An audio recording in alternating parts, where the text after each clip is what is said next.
Sunday marked the grim 5-year anniversary of Trump's oil sanctions, a key part of the maximum pressure strategy to topple Venezuelan President Nicolas Maduro.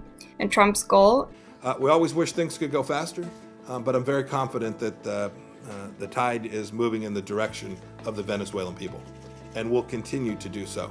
It is democracy and the rule of law and the interim President Juan Guaido that offer the best opportunity for the Venezuelan people to turn the tide and regain the greatness of Venezuela. And the OAS, the Lima Group, with the United States in support, aim to help them achieve that. To escalate an economic crisis to such an extreme that it would cause Maduro's government to collapse, allowing U.S.-favored opposition leader Juan Guaido, who had already declared himself president, to take power instead. Spoiler alert, Maduro is still president 5 years later.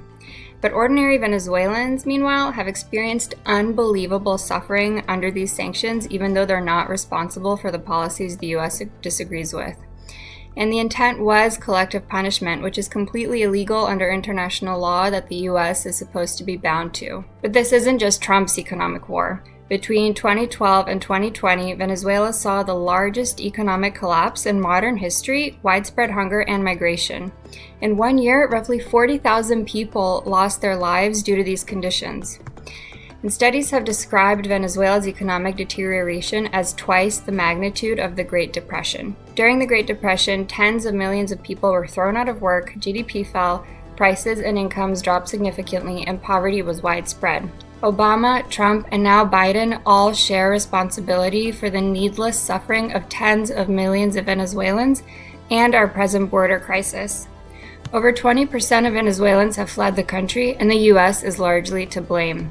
Economic sanctions, they claimed, were supposed to hurt Maduro and the government, but study after study has shown that ordinary Venezuelans are the ones suffering the consequences. And Biden has mostly maintained the Trump-era sanctions policy. While Biden has taken some small steps forward recently, likely just to try to increase oil supply and not because he cares about hungry Venezuelan children, these steps are minor, incomplete, and reversible at any time. Biden's Venezuela policy is essentially the same as Trump's. U.S. leaders must rethink this cruel, failed strategy of indiscriminate sanctions which only punishes regular people. It's striking that in an election year where Biden tries to present as more humane, his sanctions policy against Venezuela and others has actually been a seamless continuation of Trump's maximum pressure legacy.